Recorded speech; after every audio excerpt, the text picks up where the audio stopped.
On August 15, 1947, India woke up to life and freedom.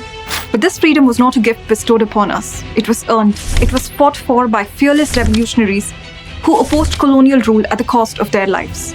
Today, on Shahid Divas, let's honor the unwavering courage of three young martyrs: 23-year-old Bhagat Singh, 24-year-old Sukhdev Thapar, and 23-year-old Shivaram Rajguru, who dedicated their youth and lives to the nation.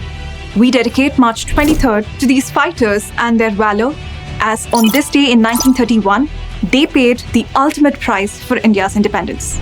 They were hanged in Lahore jail for avenging the unjust attack that led to the death of Lala Lajpat Rai.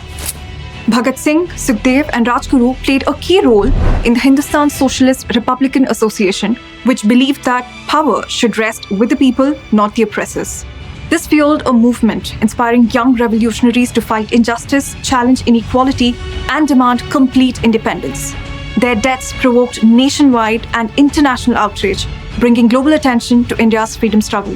As we honor their legacy, let Bhagat Singh's famous words, "Inqilab Zindabad," inspire us to fight injustice and build the nation they dreamt of. For more such interesting content, follow us on our digital handles.